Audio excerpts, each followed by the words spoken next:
Shadows are calling, the curtain is drawn. How far we've fallen, I'm out on the run. Live in the violence, die by the sword. Deep in the fire, that's where darkness is gone.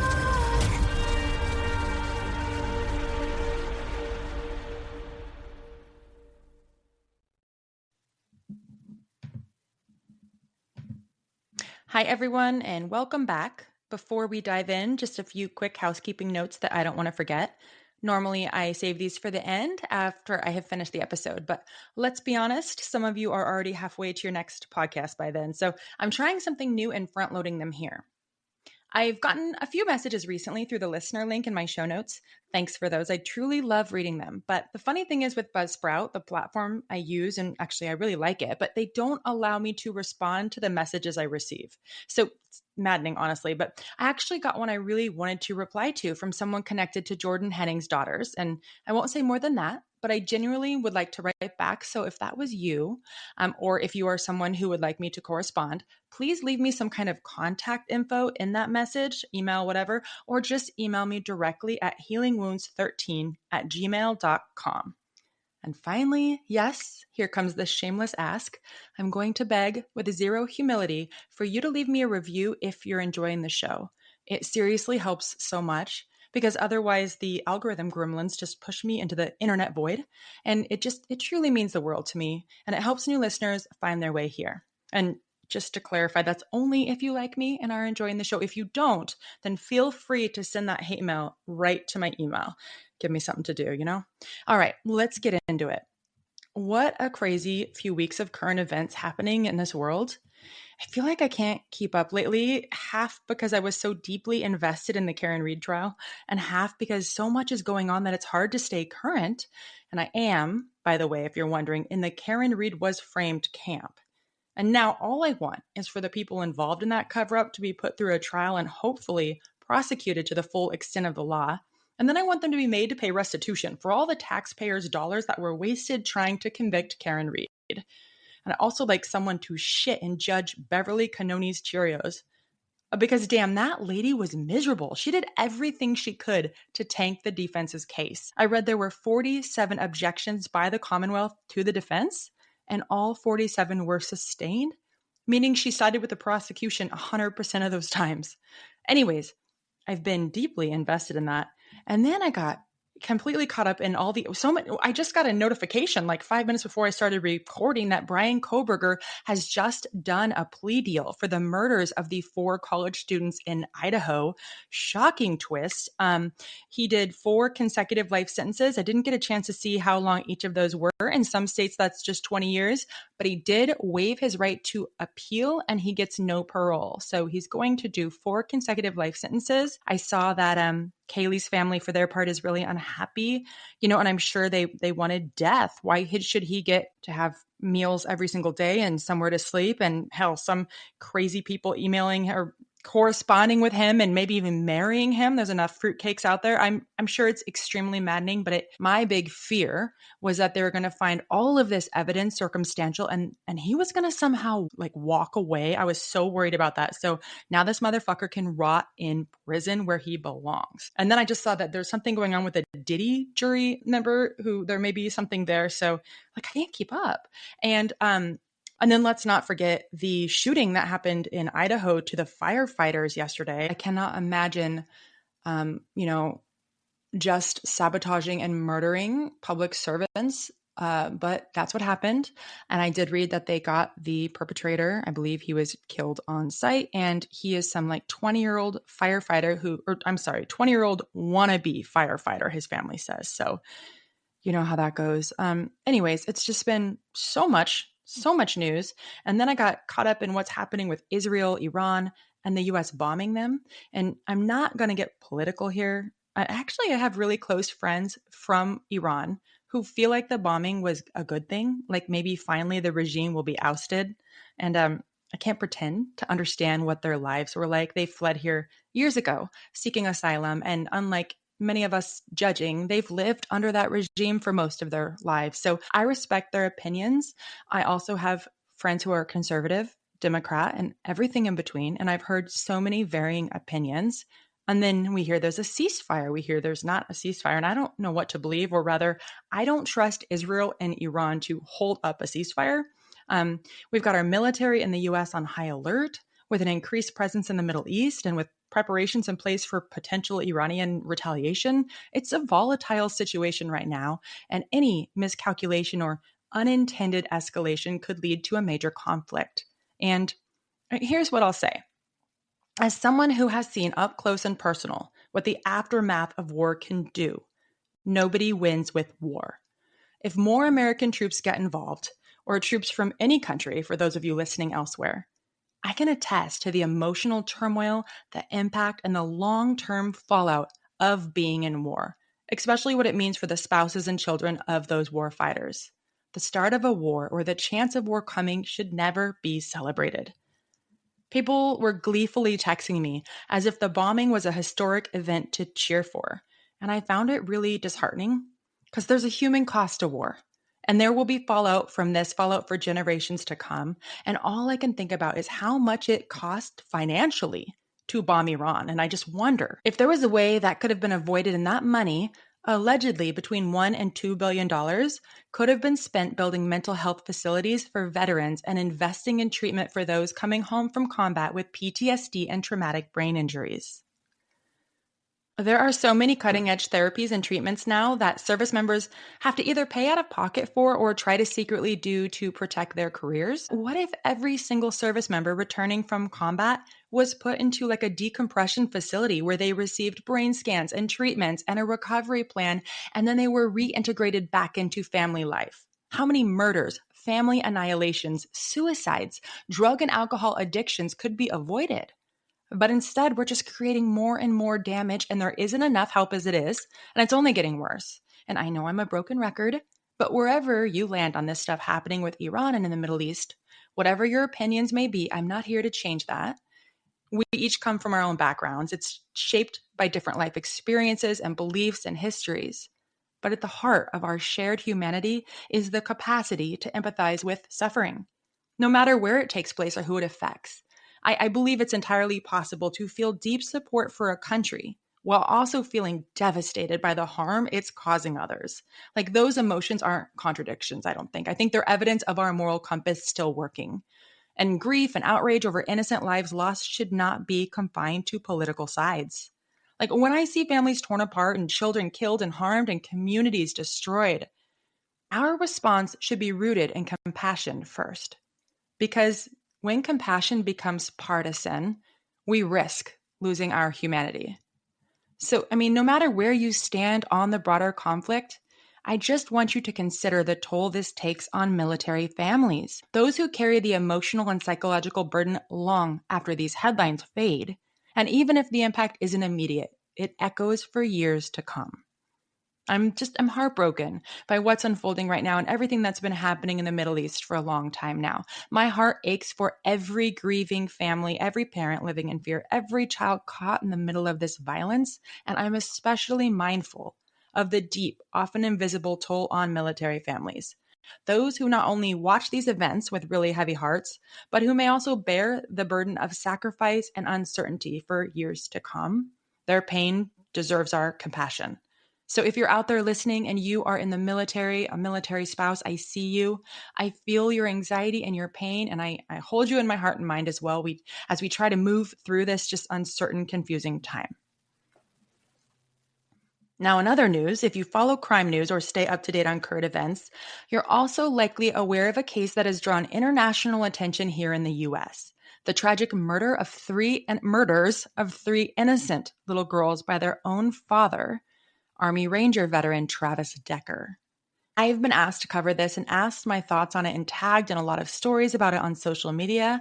And honestly, it just makes me sick at every level.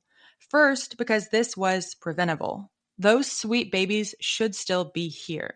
But also because it's yet another heartbreaking example of a veteran who desperately needed care and didn't receive it, despite years of warnings from so many people who have been sounding the alarm So many systemic failures, so many missed opportunities where intervention could have changed the outcome. Yet time and time again, the very systems meant to protect and support failed this man, his wife, and most tragically, those three innocent angels. Now, I'm not going to cover the Decker case in detail. I can tell you that already. There's extensive news coverage, but quite frankly, it's just too upsetting for me to try and discuss the details of the girl's death without breaking down. I just couldn't get through the hour. So I'm just going to give you a brief outline because it speaks to issues I'm deeply passionate about. And the story I'll be discussing today carries just striking parallels to the Travis Decker murders. So for those of you unfamiliar, a very brief rundown of the Travis Decker case. Travis was, like I said, an Army Ranger veteran and a husband and a father who had 3 little girls with his wife, Whitney. Travis had long been suffering with mental health ailments since returning home from combat in Afghanistan, and his mental health just continued to deteriorate. Whitney and Travis divorced, and Travis struggled to regain his footing or even hold a job. In fact, he'd found himself unhoused, homeless, a man who served our country, which I think is a crime right there if you ask me. But despite this, Travis was still very much wanting to be in his girls' lives as much as possible. So he was at every court date, every custody hearing. He was advocating for himself to keep parenting time. And he prevailed. So he was allowed to continue to pick the girls up and still continue having visitation, which now I personally think no veteran should ever be homeless, of course, but also I believe if he couldn't hold a job, and he didn't have the stability to have a roof over his head or some type of housing, that his visitation should have been supervised at the very least, because I think it speaks volumes about his rationality and stability during this time frame in his life. Not necessarily a punishment, just is this stability, for the girls to be, in that kind of environment. But Travis didn't receive the help he needed, obviously. And on June 2nd of 2025, he murdered all 3 of his daughters in an incredibly gruesome way, which I won't be discussing. It's out there if you want to read it. But the part I want you to hear is about how Travis desperately tried to get help leading up to the murders.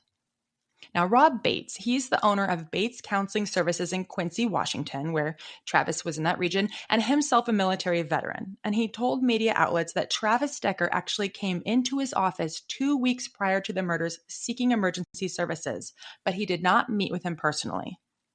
Rob could not say if Decker had scheduled an appointment or what services he had come seeking. That's privately protected information. But Rob did say the following.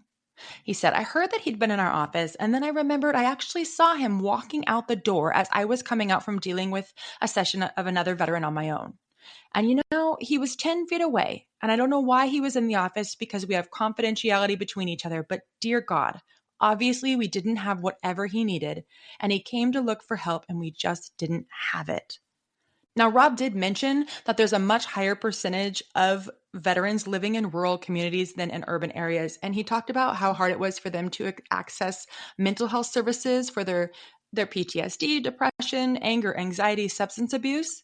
He said, that the King County itself had bonds and levies and taxes and nonprofits and VA facilities, and they have a vet center. They have those services, but in actuality, the people who need it are living out in these rural, low-income areas, just not in the area where they have services. They're spread out over 6 counties in that area, and there's almost 25,000 veterans living out there in those rural areas.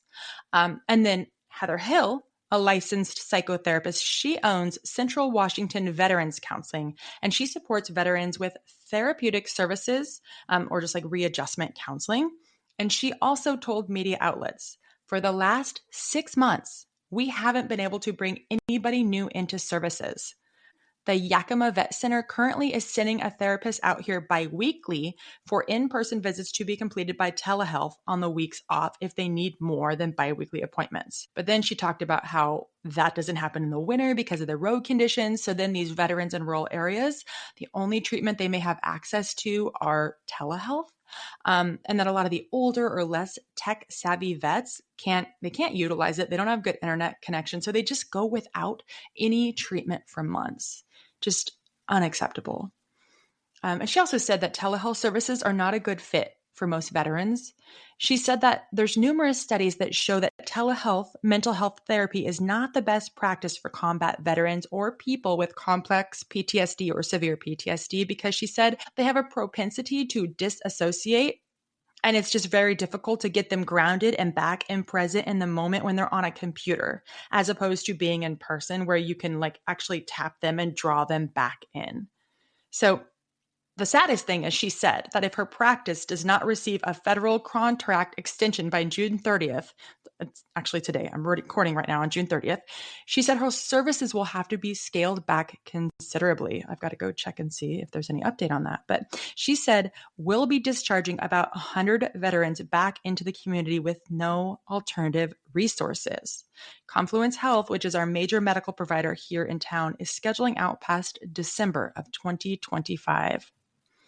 And, Rob Bates, poor guy, he said he's been losing sleep ever since the murder of the Decker girls. He just wonders if things would have turned out differently had he gotten a chance to meet Travis in person. What a horrible agony. I feel for him. We just don't have enough mental health professionals or resources across the United States for these service members. And as you'll learn with the case I'm going to bring you today, that's also true for Canada and I fear worldwide. Specifically here in the USA, there isn't enough money being allocated to rectify this. They're sending it elsewhere to emergent foreign aid. But this is where emergent aid is needed for these veterans. So Travis Decker is still at large as of today. I was just reading about that a few minutes ago. Actually, when I heard about the Idaho firefighters being shot, I looked at the distance between like Quincy, Washington and Coeur d'Alene, Idaho, and it's like 2 hours. I was like, oh my God, is that him? I read some interviews where investigators are like, listen, there's no sign he's even alive. I suspect he will either die by self-inflicted means or suicide by cop. I don't think the guy will be taken alive. His wife said the only thing he cared about were his daughters and his dog, and the daughters were murdered, and he left his dog alive. So, everyone around was failed here. And Whitney Decker, Travis's wife, she continues to defend him and not his actions, but she says he was not a violent man. He didn't abuse her or the girls, which, I listened to other interviews where Whitney recounted the girls being scared after visitation with Travis because of how brutally he disciplined his dog. And she also said he would wake her up in the night, sometimes screaming and yelling obscenities. But she said, he was never violent. And now this is no shade to Whitney, but I think her insistence that he wasn't abusive or that there wasn't violence or red flags, warning signs, it just speaks to a lack of understanding of what intimate partner abuse and violence can look like or what those red flags are as mental health declines. Because if you're physically in fear watching your partner hit inanimate objects, punch hole in your drywall, abuse animals, if you can't sleep through the night without being awakened by screams, I remember that feeling well, just laying awake and trying not to move so he wouldn't have a rage episode. But those things cause physical fear and intimidation. That's physical abuse. He doesn't have to beat you to be physically abusing you, and that's red flags as well. And while Whitney wants to really amplify the fact that he was failed by the VA and failed by all these systems, and she wants to advocate for those things being improved, she's focusing on the right things. I appreciate that because those are causes I'm too obviously here for as well. But I think she's missing out on pointing to those behaviors as major warning signs. Her lawyer keeps saying in interviews, there were no warning signs. That's not true. I think she should be amplifying those behaviors to families out there to watch out for. I want anyone out there listening who is saying, no, my partner isn't abusive. He just has PTSD or a traumatic brain injury. I want you to know that both those things can be true. And we can feel empathy for what these veterans have suffered and sacrificed. And we can commiserate with them for why they've turned into aggressors and what is leading them to commit monstrous and uncharacteristic acts. But that doesn't keep us safe. Our empathy and our ability to understand the why, that does not help them. We can't turn a blind eye and give them a pass. They need intervention so desperately. You just need to get away from them and get them help. And for her part, Whitney, she's so strong and she's a hell of a lot more forgiving than I could ever be. I probably have more empathy than anyone for veterans and a deeper understanding of the dramatic impact and decline that untreated PTSD and TBIs can cause, having seen it all. But that being said, if somebody hurt my babies, I would hunt them down like a rabid dog and old yeller their ass in the street in broad daylight in front of a crowd without a single care for the consequences to me. I don't believe Travis deserves her forgiveness. It's not my journey to walk. All I can do is respect her choice and wish her strength. And there's this saying, and I hope I get this right, but it goes something like this. You having mental health illness is not your fault, but it is your responsibility to manage it. Meaning, if you are seeing the signs of your mental health deteriorating and you still have the wherewithal to go seek help, to go get treatment, and you don't, then the consequential actions of you not being treated, they are your fault. Unfortunately for Travis, he made the cry for help and nobody answered. It seems like he should have made that cry much sooner.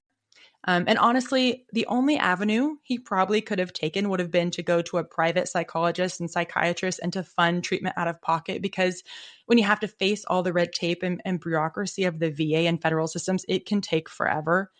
And you might be thinking, I couldn't afford that. We couldn't afford that. No, probably not. But you also can't afford to not do it. I don't care if you have to take a second mortgage on your house or drain your kid's college account or beg on the street, seeking treatment for your mental health. Even if you have to pay out of pocket because the VA or TRICARE aren't helping, it has to be done. Everyone has a million little problems until they have a health issue. And then suddenly they have just one. That's how it works, right? Isn't it? We spend so much energy worrying about the small things until everything changes. And when the bottom falls out, only one thing truly matters. And I'm sure if Whitney Decker could go back, she would pawn every item she owns, sell her car, sell her house, sell her wedding ring, anything that wasn't glued down, sell it, if it meant she could help Travis get some type of intervention. And she is not to blame in this at all. I've seen media outlets pointing a finger. No, she is not to blame. Let me make that clear. That's not what I'm alluding to. She's a victim, obviously. But I truly wish someone had helped Travis fight for every possible resource, every potential treatment, and that didn't happen. And time again, it falls on service members and their families to be their own fiercest advocates, to navigate the system, to do the impossible while carrying pain most of us can't even understand. And if this feels close to home for you, I want to pause and offer you something that might help. If you go back to episode 2 of my podcast, I had the honor of interviewing Dr. Shauna Springer, or Doc Springer, as they call her in the military. She's one of the nation's leading experts on PTSD and warfighters. She's a clinical psychologist. She's an author of several impactful books on the subject, if you want to look those up. And she previously served as a senior advisor to the military on suicide prevention. And today, she's actually the chief psychologist at the Stella Center, where they're pioneering life-changing treatments for PTSD and traumatic brain injuries. They help a lot of warfighters, a lot of first responders, a lot of spouses of these people. They'll even treat you as a couple. So just take a moment to go listen to that conversation, whether for yourself or someone you care about, because we do talk about different types of treatments and what's working and what options are. And if you haven't done so, I urge you to look into the Stella Center. They now have over 20 locations in the US. And let's say you're elsewhere, maybe you're in a different country listening overseas, and you need help. You can learn about the type of treatments they offer at like the stellate ganglion block, ketamine infusion treatment, therapy, transcranial magnetic stimulation. There's a lot of different therapies and techniques. Go to their website and explore those options, and then find someone near you providing similar care, because we're seeing those types of services pop up by private healthcare providers in different places. So check that out at stellamentalhealth.com. I'm going to link that all in the show notes for you. And this also goes for victims of domestic violence. You may really benefit. I know I had PTSD after leaving my abuser, and that's very common. So check out the treatments that are giving a lot of people a lot of relief and hope. Now, I often find myself torn telling the tragic stories of men who were undeniably monsters, likely even unfit for military service in the first place, and men who perhaps, if not for their time in the military, they would have never committed such horrific acts. But as with most things in life, sometimes it's not that black and white. More often shades of gray. Some men aren't monsters, but they are battling their own monsters, and they're just standing at this crossroads where if they had the right intervention that set them on the right path, they could go lead an honorable life. But when their trauma, the weight of their trauma, gets compounded by military service and it's just left unaddressed, the consequences are always devastating. And today's story is one that really captivates me. The man at the center of this case was in undeniable need of mental health support. The acts he committed were horrifying, and it just forces me to wonder, Could a good person even be capable of such things? The same things I wonder about Travis Decker. And as we unravel today's story, you're going to have to be the judge of that. Now, this tragedy extends beyond one victim, as we're discussing the horrifying reality of another family annihilator. Out of respect, I'm not going to share the name of the juvenile victim or the explicit circumstances of her death. But what we are left to grapple with is the loss of 3 beloved lives, and depending on one's perspective, a 4th, the very individual responsible for the killings. Our story today takes us to Nova Scotia, a province of our friendly neighbors to the north, Canada. One reason this case has intrigued me so much is the difference between Canadian and American judicial systems. While both share roots in British common law, their structures, their rules, and their practices diverge in significant ways. Canada also has a process known as a fatality inquiry. Now, not everyone gets one of these, and today, the veteran at the center of this, his surviving family members had to do a great deal of lobbying to get the fatality inquiry approved. So, what's a fatality inquiry? A fatality inquiry is a legal proceeding before a judge where they investigate the circumstances surrounding a death, particularly when that death is sudden, unexpected, accidental, or when the party is in custody of the police or something of that nature. So, anything suspect. I saw where they actually did one on a mass shooting, trying to figure out what precipitated that. So, individuals who are witnesses to the death or who have knowledge surrounding the death, anyone who's relevant to that investigation, may actually be called to testify and provide information. The primary goal is to clarify the cause and the circumstances of the death, and most importantly, they want to make recommendations to prevent similar deaths in the future. For today's case, I'm genuinely grateful that a fatality inquiry was conducted because, well, the findings didn't surprise me. They're still deeply important. They confirmed what many of us already suspected, but more than that, they laid out clear, actionable insights. And in my view, these insights should be in the hands of every military institution around the world, not just for those serving, but for the policymakers shaping their future. If followed through, the recommendations made after the inquiry could have the potential to change lives, to prevent tragedies, and to turn reflection into reform. So I'll come back to the inquiry in a bit, but first let me take you through the details of the actual tragedy. At the heart of this tragedy is Lionel Desmond. He's an African Nova Scotian and also a handsome soldier, a Canadian corporal, a man who once served his country in the 2nd Battalion of the Royal Canadian Regiment. And as we will uncover, his deployment to Afghanistan in 2007, his second deployment, was so particularly brutal that 7-month ordeal left him not only physically changed and injured, but deeply morally injured. Lionel Desmond, prior to his military service, by all accounts, was a happy-go-lucky, likable young guy. That side of him really stood out as he first embarked on his journey in the military and in training. Lionel would deploy 2 times with his battalion, and the overwhelming opinion of those around him is that he was a man lost to war. Prior to war, he was a humble man. He just wanted to be the best husband and father possible. Some who served with Lionel suggested he may not have had a suitable temperament for combat. One of his former comrades and friends, Corporal Orlando Trotter, described Lionel as a goofy, funny, and a gentleman, and he testified at the fatality inquiry that Lionel was not cut out for a war zone. Trotter believed the realities of war, such as constant gunfire and seeing dead bodies, were very difficult for Lionel to process. Not that it's easy for anybody, but he said that Lionel's life revolved around family and humor, and that he would have been much better suited to tasks like building schools than engaging in daily gun battles. Trotter concluded that putting someone like Lionel into a war zone with the expectation to shoot at enemies would have destroyed him, and that he simply wasn't the type of person who should have been in battle. Trotter would also go on to say that their training did absolutely nothing to prepare them psychologically for the grim realities of war, including hearing the constant gunfire, shooting at human beings, and seeing dead bodies often. During their time in Afghanistan, their battalion lost 10 service members in an IED blast. After returning from that deployment, many of their comrades were diagnosed with PTSD, including, of course, Lionel, and I believe 8 additional service members from that group would die by suicide in the years to follow. Shayna Desmond, Lionel's wife, was an incredibly nurturing and kind woman.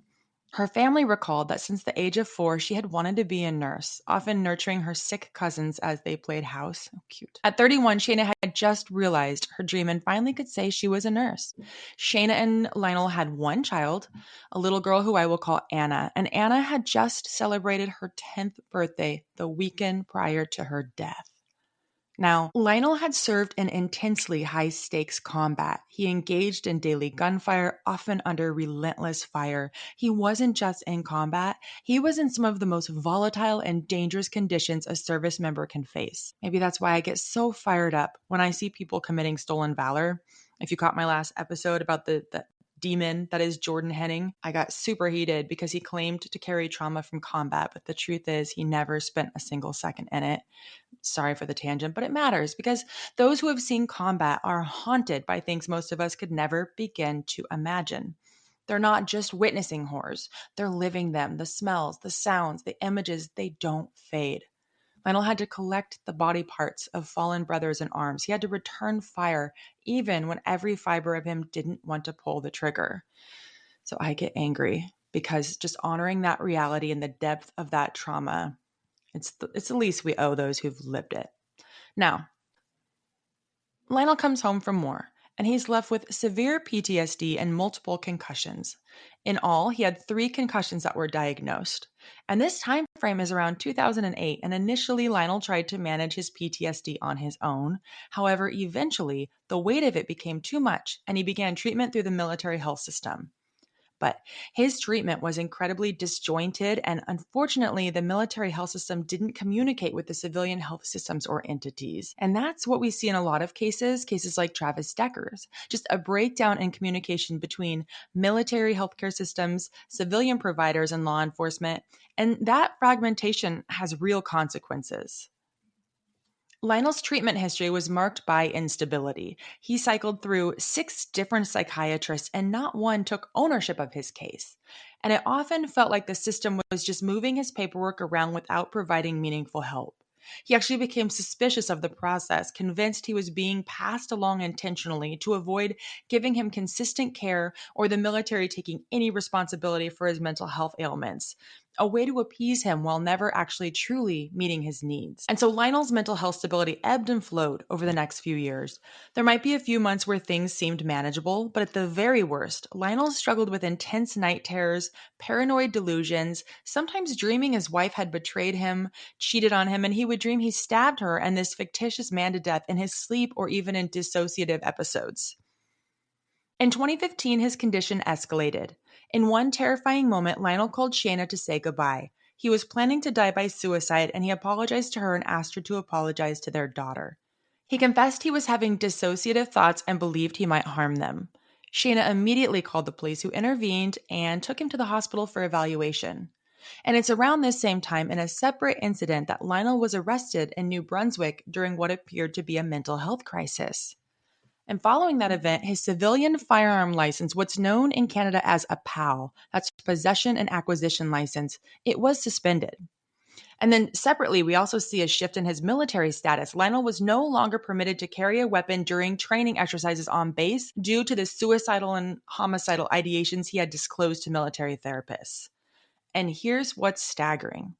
After multiple police encounters, after Lionel repeatedly voiced fears that he might hurt himself or his family, after psychiatric hospital visits and being barred from carrying a weapon on base, he is still able to obtain a letter in 2016 from a therapist declaring him not suicidal and stable and able to get his firearm license reinstated.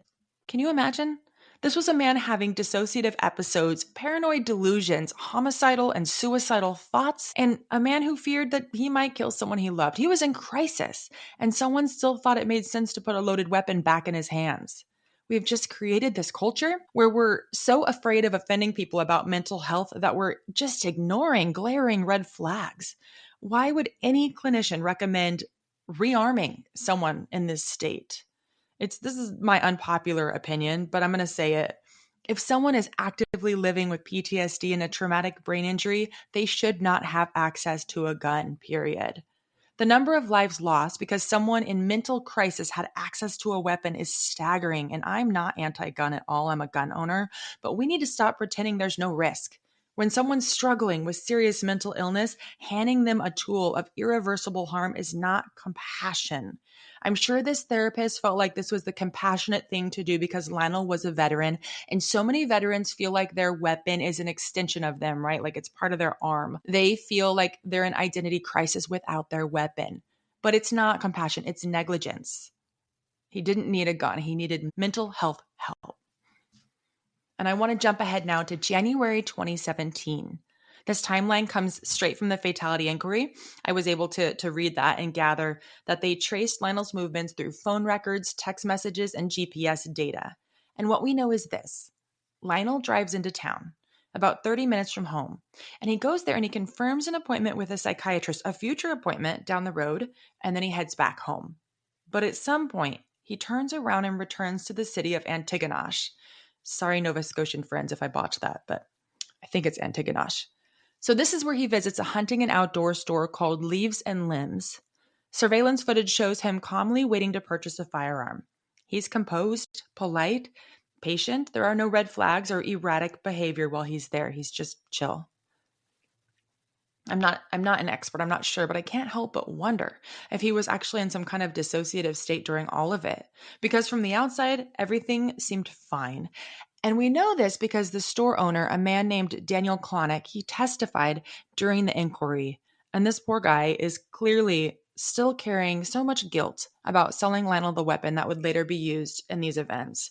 But here's the thing: Daniel did everything right. Lionel presented as stable. He bought a used, high quality firearm. He purchased good ammo. Nothing about his choices suggested desperation or a short term plan.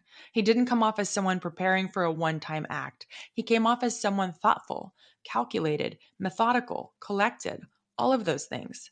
Daniel even went above and beyond because what's legally required is just that you verify they have this PAL, this possession and acquisition license. But he didn't just verify that, he actually documented all of Lionel's information, which isn't mandatory in Canada. And Daniel also recognized Lionel. He knew his grandfather and he believed Lionel to be a respected combat veteran, and he followed every protocol. But just an hour and 20 minutes later, Lionel would carry out the unthinkable. Here's what we know. After purchasing the gun, Lionel drives back home, but then hides his vehicle in the woods. It took investigators nearly a week to find it. Why? We don't know. But it looked like he was treating this like a covert operation. Lionel parks deep in the trees. He dresses in camo and combat gear, I believe, and he sneaks onto his own property. Then, in a bizarre move, he slashes Shayna's tires. No one knows why. He enters the house and he murders his wife, his daughter, and finally, his own mother. Investigators believe Brenda, his mother, was the last to die. She managed to place a frantic call to her brother, Lionel's uncle, pleading for him to come quickly. Why she didn't call the police, we'll never know. Maybe she was terrified. Maybe she feared that if she called, Lionel would end up being killed by law enforcement. Or maybe, like so many Black individuals, she felt more afraid of calling the cops than not calling them at all. Or maybe, like others facing a loved one in crisis, she didn't believe he would actually go through with harming them. But he did. And in his final act, Lionel removes the magazine from the gun and replaces a single bullet back inside before taking his own life. And that detail matters. It's interesting, right? Because those trained in firearms know that you never leave a loaded weapon behind for someone else to accidentally discharge. So it's strange. After murdering his family, one of his last acts was to make sure no one else would get hurt. Was it instinct? Training baked so deep into his muscle memory that it kicked in even after all of this? Or was there a fractured piece of him that knew what he'd done and he tried in the tiniest way to stop the destruction from going any further? This detail is actually what made me wonder if Lionel was in a dissociative state this entire time. Because when you zoom out, the sequence of events don't track logically, and yet his body seemed to move on autopilot, following instincts and training his conscious mind may have already abandoned. Now, not too long after these deaths, tragically, Lionel's sister Cassandra arrives at the home. I think it was just a coincidence and timing, but she walked into a scene that no one should have to witness. She finds the bodies of her beautiful little niece, her sister-in-law, and her mother and her brother. And later she would share that it just haunts her. She can't get rid of the images, the smell of blood, any of it. And my heart breaks for her. Had she arrived minutes earlier, she actually may have been killed too. But instead, now she lives with that moment etched into her memory forever. Cassandra has since become a fierce advocate for her brother, not to excuse what happens, but to contextualize it. She firmly believes that without the brain injuries, the trauma, the PTSD, this version of Lionel Desmond would not exist. That military service fractured him in ways he never recovered from. So she fought. She pushed for accountability. She petitioned to the Veteran Affairs Minister, the Premier, the Justice Minister, anyone with the power to examine whether there was a deeper medical cause behind this tragedy. But one by one, they told her no. No inquiry, no deeper dive into whether deeper issues caused Lionel Desmond to commit the heinous acts he did. But Cassandra didn't give up. She takes her fight to the chief medical examiner, a man who thankfully is deeply disturbed by what happened. And he does what others wouldn't. He forces the issue. He essentially strong arms the system into conducting a fatality inquiry. Because here's the truth. No one wanted to touch this case because that involves questioning the actions of the federal government, the Department of Veterans Affairs, the military itself. Cases like this shine a spotlight on systemic failures everyone already knows exist, but most consider too massive, too complex, or too politically risky to fix. No one wants to open that can of worms because behind it lies an entire machine, a powerful, bureaucratic, and self-protecting one.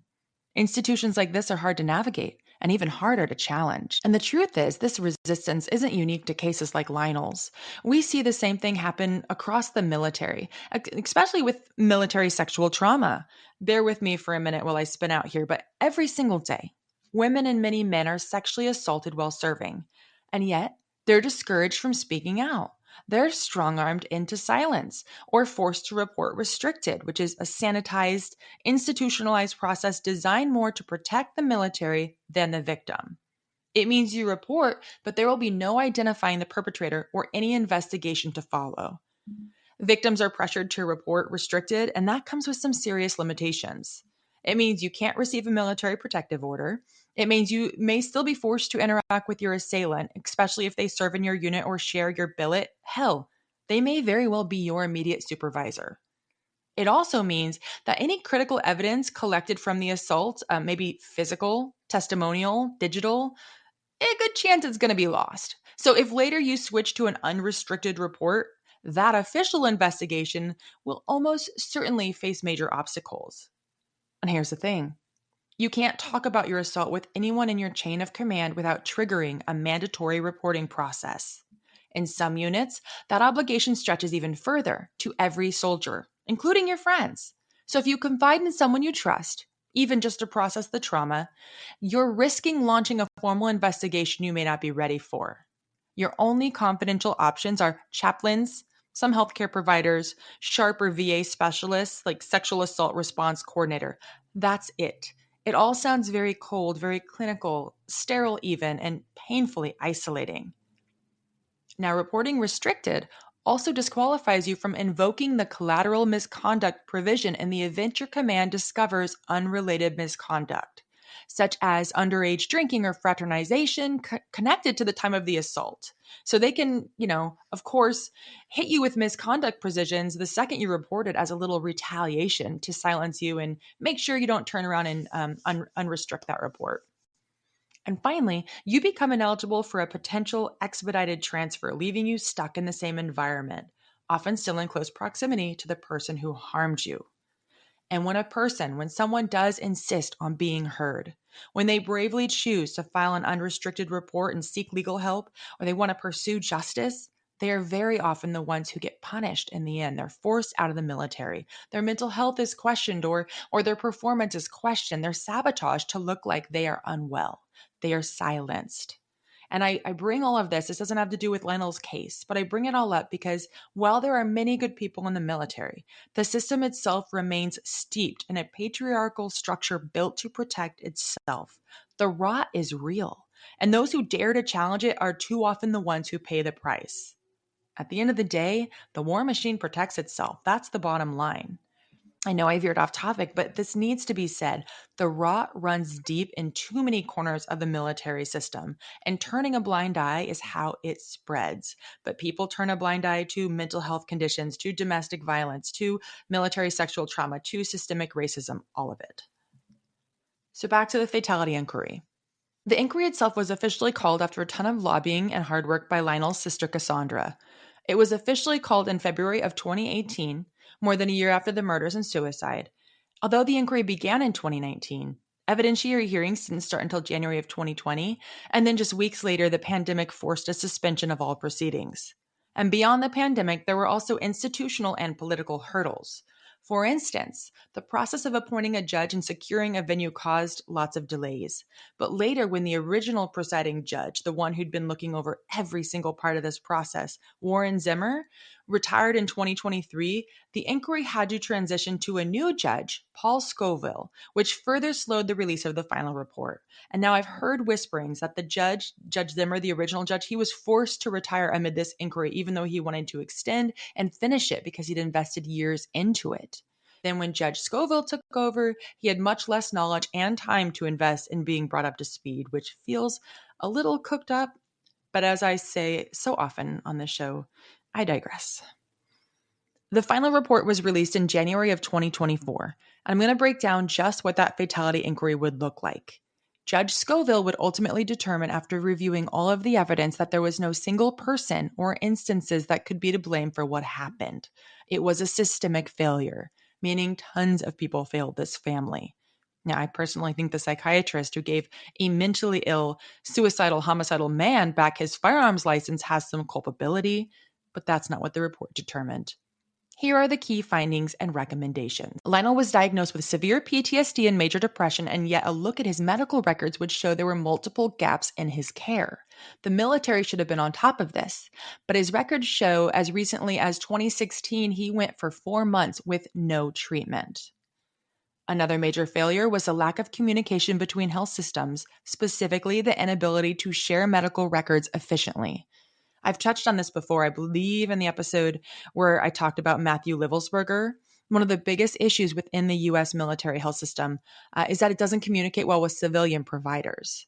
So if you're a veteran, same situation that I talked about earlier with Travis Decker, right? If you're a veteran living in a rural area and you got to see a specialist outside that military network, you're often stuck being your own medical records courier. It's on you to track down your treatment history, your imaging, your prescriptions, you name it, because that information may not automatically transfer from the military's internal system.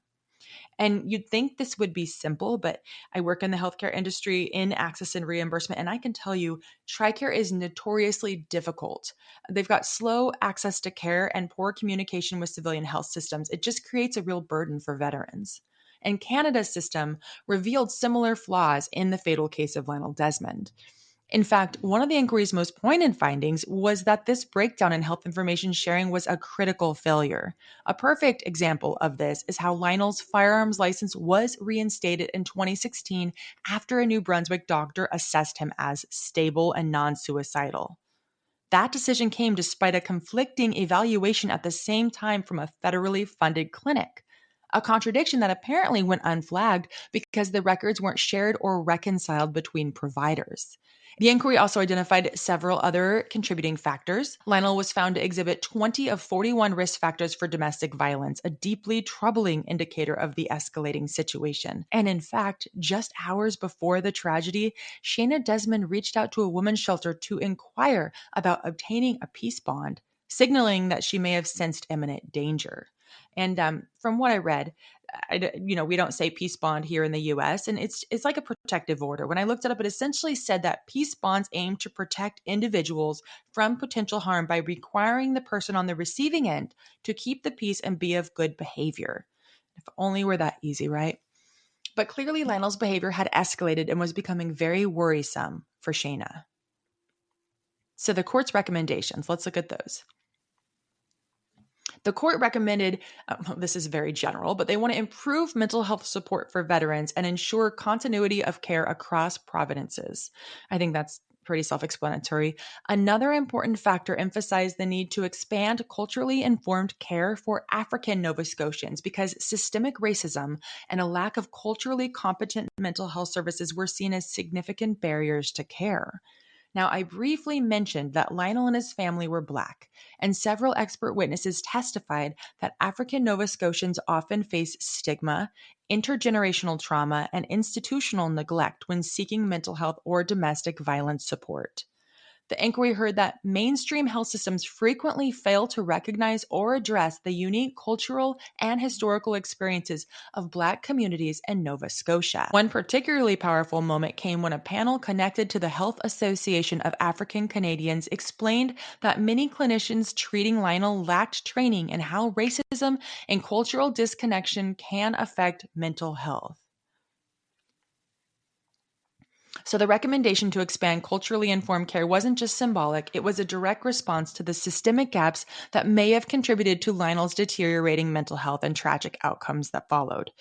And I also came across an article that shared that while Lionel was still in the military and receiving treatment for PTSD, he actually experienced an incident of racism that seriously set back his recovery.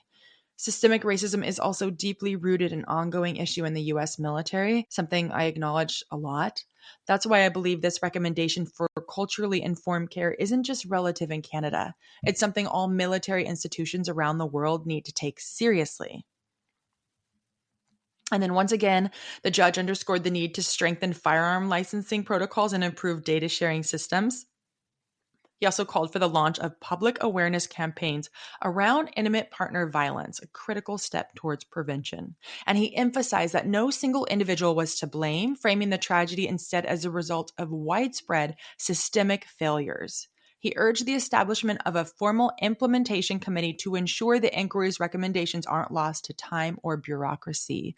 And this was done in January of 2024, I think. So I need to see if they've formed this committee. I'd be curious to see. At the core of it all, this comes down to a devastating breakdown in communication. There was no coordination regarding Lionel's firearms license. There was no clear oversight or continuity in his mental health care. Time and time again, the left hand simply didn't know what the right hand was doing, and the consequences were fatal. And I wish this were a one-off. I wish this wasn't something that keeps happening to veterans. But this is not new. In fact, this has been happening for a long time, and the military continues to deny it's connected to the career field. Back in 2002, within just 6 weeks, 4 wives were murdered at Fort Bragg, and a 5th not long after. And all of the men involved were combat veterans. 1 was actually Delta Force, 3 were Special Forces. These were men with significant battle trauma, and yet the military took zero responsibility. When asked whether these murders were connected to the soldiers' military service, one commander actually said, and I quote, "These deaths had nothing to do with the line of work. There is no linkage we could find. It's just an unexpected sequence of events. But each of these couples were having serious friction." That quote still fires me up because that right there, every time I read that, I get mad. That right there is one of the most dismissive things ever. Friction? Really? This wasn't about relationship friction. This wasn't a toxic relationship, as people like to say. This was about untreated PTSD, traumatic brain injuries, emotional instability, and wives who were terrified. They weren't difficult, they were terrified. To chalk it all up to marital tension is to completely sidestep responsibility. It's just your response devoid of insight, compassion, or accountability. And I could rattle off 100 cases right now of women and children murdered by veterans who were struggling with mental health issues, and even more cases of suicide among men dealing with the same pain. These men are not okay. They need help and they're not getting it. And what makes it worse is the culture within the military. Leaders see the domestic violence, they see the red flags, and they look the other way often because they understand why these men are struggling and they don't want to derail their careers, or worse, they don't want to lose bodies for their combat missions. And that silence, that inaction, it helps no one. Instead, it creates this environment where domestic violence is rarely punished and flourishes, and the men who aren't combat veterans, who aren't suffering mental health issues, who are just plain abusive, they get to fly under the radar and hide in the shadows and escape any accountability. And if you ask the military what reintegration looks like after deployment, they'll show you a plan, maybe even a glossy slide deck full of options, resources, support pathways. But let me tell you, it's smoke and mirrors. I lived it. I know many women who have lived it. My ex husband would come home from combat, and I alone dealt with the fallout. There was zero support for me, and it felt like zero for him. His only option seemed to be talking to a chaplain. And let me be clear, that did not keep me safe. I've had master sergeants and others in the service contact me, people who believe in what I'm doing, appreciate that I'm speaking out, and acknowledge how badly systemic change is needed. And some have confided that they're explicitly told not to escalate domestic violence cases. Let it go. Look the other way. But that cost of silence is lives. And the true monsters, they get to exploit a system designed to protect them, a system that refuses to change. And the flip side, I get those kinds of communications, but the flip side is the trolls. I get people on social media coming at me insisting the military has a zero tolerance policy when it comes to domestic violence. It's harshly punished. And look, I can tell right away, those guys are fresh out of basic training. They've heard a few stern speeches about how to behave at their first duty station, and they think that's how it plays out in real life, or they're like old angry boomers, but it's just not the reality. And then some of them will quote statistics they find on the internet at me, claiming domestic violence in the military is no worse there than anywhere else. But there's a problem with that. You see, the military's domestic violence reporting system, just like its healthcare system, is so fragmented and inconsistent. We know the numbers they're putting out there are nowhere near accurate. That's been proven. There's underreporting, misclassification, cases getting buried, and a lack of transparent tracking across branches. So when people throw stats around, they're often comparing apples to shadows. It doesn't make sense. I'm going to play a clip for you now by a congresswoman addressing this. This is Jackie Speier out of California. She's talking about domestic violence in the military and the non-transparent reporting by the military. And she's going to drop some facts on us. Stand by. The first step in curing any ill is to define the problem. And for over 20 years, Congress has asked the Department of Defense to do just that, but it has not done it. The problem remains undefined. In fact, earlier this month, the GAO released a study that found that despite a statutory requirement since 1999, DoD has not collected comprehensive data on the number of allegations of domestic violence, a subcategory of different types of domestic abuse that constitute offenses under the Uniform Code of Military Justice and related actions taken by commanders. And even though we know the data is inaccurate, we know that over 40,000 incidents met DoD criteria for domestic abuse between 2015 and 2019, and that 74% of these incidents were physical abuse. Wow. Got to sit with that for a moment because we know the truth. More of these cases go unreported than reported, and this is happening every single day on military bases around the world. And sometimes it's men who were always monsters, but often it's men who were made into monsters by their service. Men who once wore the uniform with honor, and now they just want to find their way back to who they were before they paid for our freedom with their minds, their peace, their lives. So if you're out there and any part of this today is resonating with you, please don't wait. Don't wait to get help. Don't wait to get out to get to safety. You and your children deserve to feel safe, and you do not need anyone's permission to protect yourself. And if you're unsure about the legal side of leaving with your children, I covered that in my conversation with attorney Amanda Hill in episode 7. We talk about what it looks like to flee for your children's safety and how the law can protect you. Now, I'll leave you with this. If you fall asleep afraid, you'll be woken by screaming. If patching holes in their walls from angry fists is normal, if your pets cower under the table, if your children are happy or less stressed when he's not home, do not wait to see how much worse it can get. Please protect yourself. Please protect your family. And if you're the one in crisis, if the darkness feels heavy, please dial 988. You are not alone. There is help. Thank you for listening. Please stay safe.